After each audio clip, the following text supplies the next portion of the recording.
বিগত কয়েক মাস ধরে বাংলাদেশ উত্তপ্ত। গোটা বাংলাদেশ জুড়ে এখন চোখে পড়ছে অরাজকতার ছবি। এরই মধ্যে হঠাৎ করেই হাসিনা সরকারের পতন।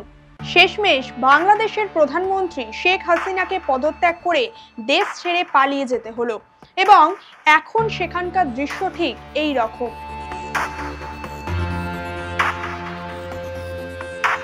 শেখ মুজিবুর রহমান, যিনি বাংলাদেশকে স্বাধীনতা এনে দিয়েছিলেন, যাকে জাতির পিতাও বলা হয়।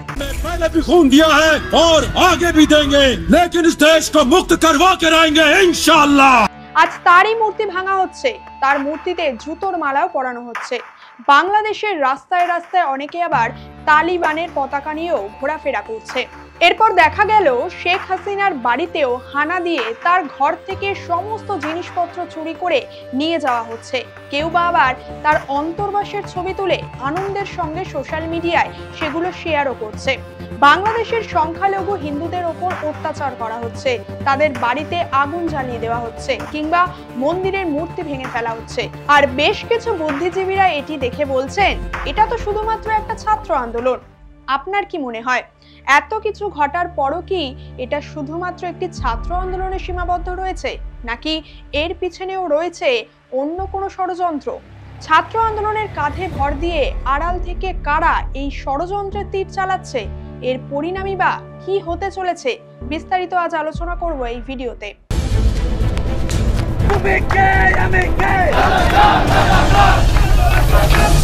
নমস্কার, আপনারা দেখছেন স্ট্রেট কাট, আপনাদের সঙ্গে রয়েছি আমি বৈশাখী। বর্তমানে বাংলাদেশে যা পরিস্থিতি, সেই পরিস্থিতির আসল কারণ জানতে হলে আমাদের একটু পুরনো ইতিহাসের দিকে চোখ রাখতে হবে। 1947 সালে যখন আমরা স্বাধীনতা পাই, তখন বাংলাদেশ ছিল পশ্চিম পাকিস্তান। এরপর 1971 সালে পাকিস্তান দুটি ভাগে ভাগ হয়ে যায়। একদিকে থাকে পূর্ব পাকিস্তান আর অন্যদিকে থাকে পশ্চিম পাকিস্তান। মূলত এই পূর্ব পাকিস্তানই আজ বাংলাদেশ হিসেবে পরিচিত। এই পূর্ব পাকিস্তানকে বাংলাদেশে রূপান্তরিত করে তুলতে যিনি প্রধান নেতৃত্ব দিয়েছিলেন, তিনি হলেন বঙ্গবন্ধু শেখ মুজিবুর রহমান। তৎকালীন সময়ে ভারতের প্রধানমন্ত্রী ইন্দিরা গান্ধীর সাহায্যে মুজিবুর রহমান বাংলাদেশকে স্বাধীনতা এনে দেন, তাই তাকে জাতির পিতাও বলা হয়। কিন্তু মাত্র 4 বছরের মাথায় অর্থাৎ 1975 সালে মুজিবুর রহমান সহ তার পরিবারের 10 জনেরও বেশি সদস্যকে তার নিজের সেনাবাহিনীরাই তার বাড়িতে হত্যা করে। फोन किया लेकिन किसी ने उनका फोन उठाया नहीं। इतने में एक दूसरा अफसर आया और उसने शेख मुजीब को गोलियों से भून डाला। उस सुबह परिवार के कुल 17 लोगों की हत्या हुई। তবে সেদিন তার 2 মেয়ে বেঁচে যান, তার কারণ তারা সেই সময় দেশের বাইরে ছিলেন। আর এই 2 মেয়ের মধ্যে একজন হলেন শেখ হাসিনা। মুজিবুর রহমানের মৃত্যুর পর সেখানে বিএনপি সরকার ক্ষমতায় আসে। বিএনপি হলো এমন একটি মৌলবাদী পার্টি যারা অধিকাংশ ক্ষেত্রে ভারত বিরোধী হিসেবে অবস্থান করে। বিএনপির ক্ষমতায় আসার পর শেখ হাসিনা দেশ থেকে নির্বাসিত হয়ে ভারতে চলে আসেন। 1991 সালে তিনি আবারও বাংলাদেশে ফিরে যান। এরপর 1996 সালে তিনি প্রথমবারের জন্য নির্বাচনে জয়লাভ করেন, কিন্তু পরের নির্বাচনে তিনি পরাজিত হন। 2009 সালে নির্বাচনে শেখ হাসিনা পূর্ণ সংখ্যাগরিষ্ঠতা নিয়ে তার সরকার গঠন করেন। 2009 থেকে 2024 সাল পর্যন্ত তিনি টানা 4 বার নির্বাচনে জয়ী হয়ে ক্ষমতায় থাকেন। অনেকের মতে যতদিন তিনি ক্ষমতায় ছিলেন ততদিন তিনি চেষ্টা করতেন বিএনপিকে ক্ষমতার বাইরে রাখার। অনেকে আবার বলেন তিনি ইলেকশনে জেতার জন্য বিএনপিকে এমনভাবে এক প্রকার কোণঠাসা করে রেখেছিলেন, যার ফলস্বরূপ 2024 সালের নির্বাচন ছিল সম্পূর্ণ একতরফা নির্বাচন। তবে বিএনপি ছাড়াও এখানে আরও একটি পার্টি রয়েছে, তা হলো জামাতি ইসলামী। 2024 সালের নির্বাচনে এই পার্টি অংশগ্রহণ করতে পারেনি। তার কারণ সুপ্রিম কোর্ট এই পার্টিকে নির্বাচনে অংশগ্রহণ করার ক্ষেত্রে নিষেধাজ্ঞা জারি করে দেয়। জানা যায় এই দলটি সম্পূর্ণভাবেই পাকিস্তানের সমর্থক। The bloody history of Bangladesh, what the Jamaat did, and they did not in fact want Bangladesh to be born at all. এবার আসি বর্তমানে বাংলাদেশে যে প্রতিবাদটা হচ্ছে সেই বিষয়। প্রধানমন্ত্রী শেখ হাসিনার পদত্যাগের পুরো বিষয়টা শুরু হয় কোটা আন্দোলনকে ঘিরে। তবে এই কোটা আন্দোলন এই প্রথম নয়, বরং এটি 2018 সালে শুরু হয়েছিল, যখন আবারও পুনরায় মুক্তিযোদ্ধা কোটা ব্যবস্থা চালু করেন শেখ হাসিনা।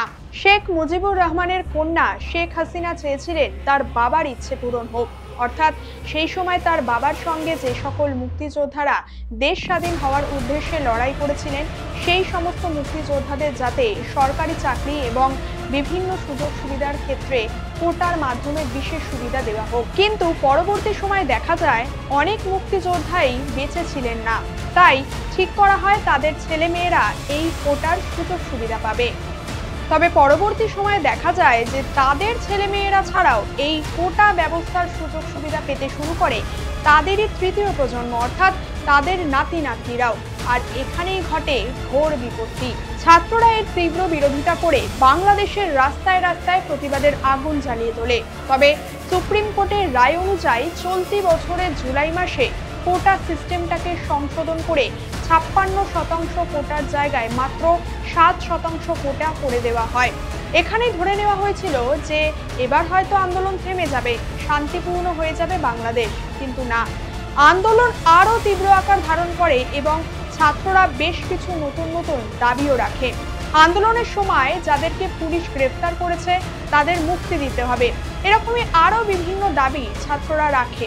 এর মধ্যে একটি অন্যতম দাবি ছিল হাসিনার পদত্যাগ, আর এই দাবিতে ছাত্রদের আন্দোলন তীব্র আকার ধারণ করে এবং এই আন্দোলনে বহু মানুষ প্রাণ হারান।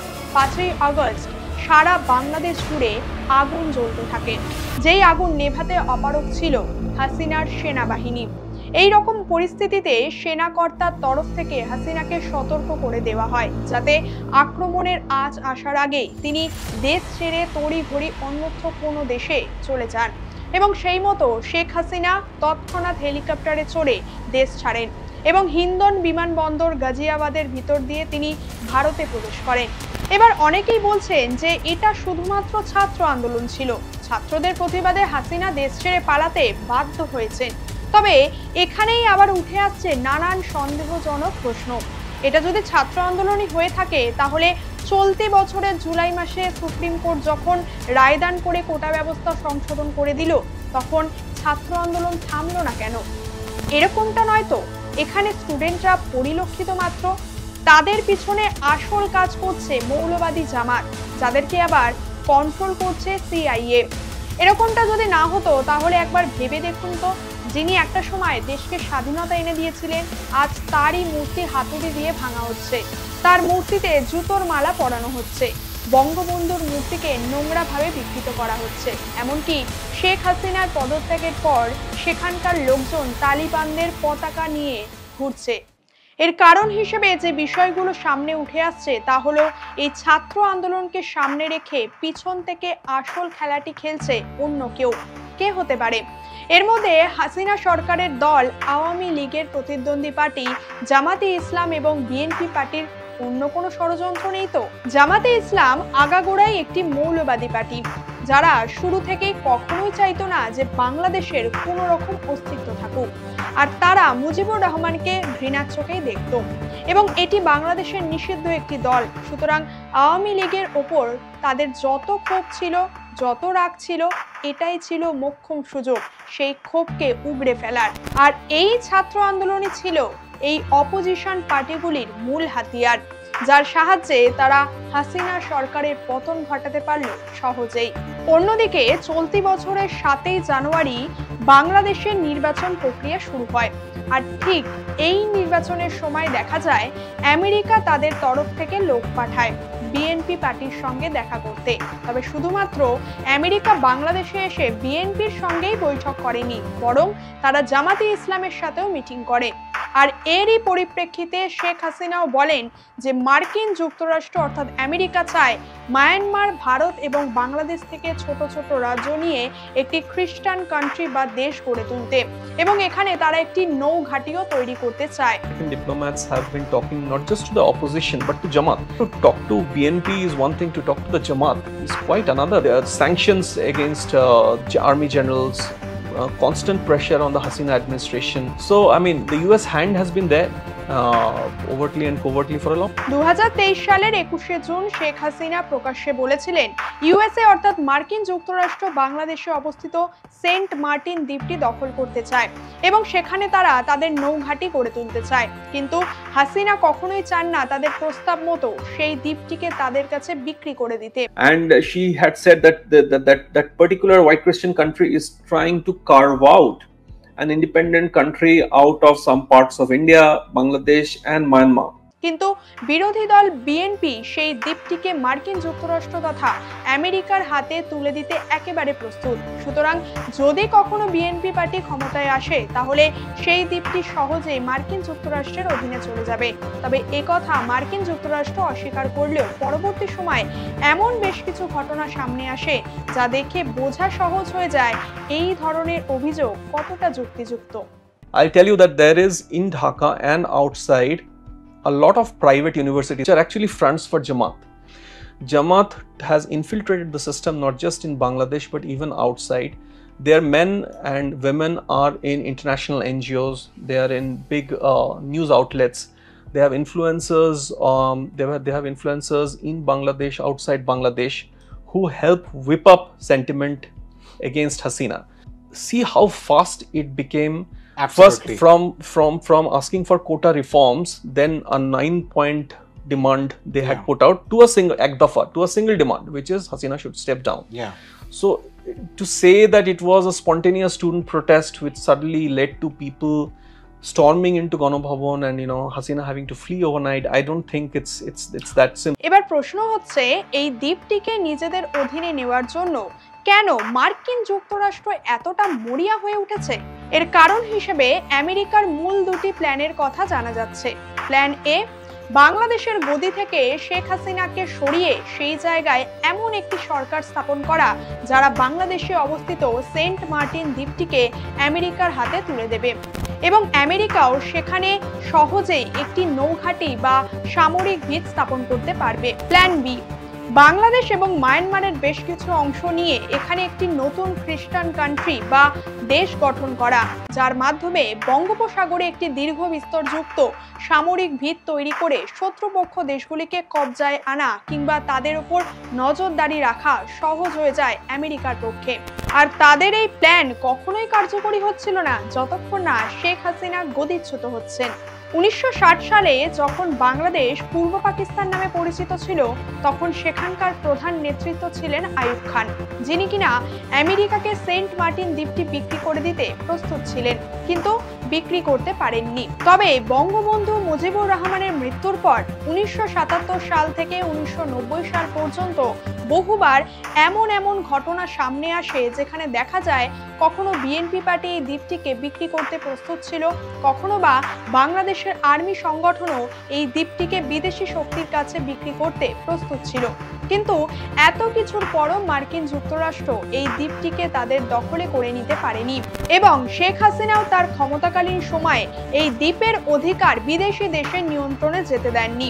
তবে তিনি এবার পদত্যাগ করেছেন। তাই নিঃসন্দেহে বলা যেতেই পারে এই সেন্ট মার্টিন দ্বীপটিকে নিজেদের অধীনে আনতে এবং বাংলাদেশ ও মায়ানমারকে ভেঙে একটি নতুন খ্রিস্টান দেশ গঠনের ক্ষেত্রে এখন আমেরিকার রাস্তা মসৃণ হয়ে গিয়েছে, যার ফলস্বরূপ আমরা দেখতে পাচ্ছি আওয়ামী লীগের পতন ঘটেছে, শেখ হাসিনা পদত্যাগ করে দেশ ছেড়েছেন এবং অন্যদিকে বিএনপি পার্টি এবং জামাতে ইসলামী দলটি বাংলাদেশে আধিপত্য বিস্তার করতে চলেছে এবং পিছন থেকে মূল খেলাটা খেলছে মার্কিন যুক্তরাষ্ট্র তথা আমেরিকা। দেখুন, শুরুতে বাংলাদেশের কোটা আন্দোলনকে ঘিরে যে বিষয়টা সামনে এসেছিল তা হলো শেখ হাসিনার সরকার বাংলাদেশে স্বৈরাচারী শাসন গড়ে তুলেছিল এবং এই ছাত্র আন্দোলনকে তিনি খুব একটা গুরুত্ব দেননি, বরং তিনি ছাত্রদের উদ্দেশ্যে এমন এক মন্তব্য করে বসেন যা থেকে ছাত্রদের এই কোটা আন্দোলন আরো ভয়ানক রূপ ধারণ করে, যার ফলে এই কোটা আন্দোলনকে ঘিরে নির্বিচারে বহু মানুষের প্রাণও যায়।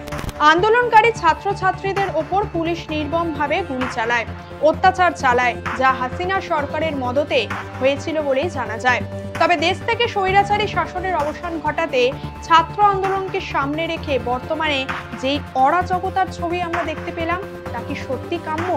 যে মানুষটা একদিন বাংলাদেশকে স্বাধীনতা এনে দিয়েছিল তার মূর্তি ভেঙে গুড়িয়ে দেওয়া কি সত্যি কোনো দেশের প্রকৃত শিক্ষা হতে পারে?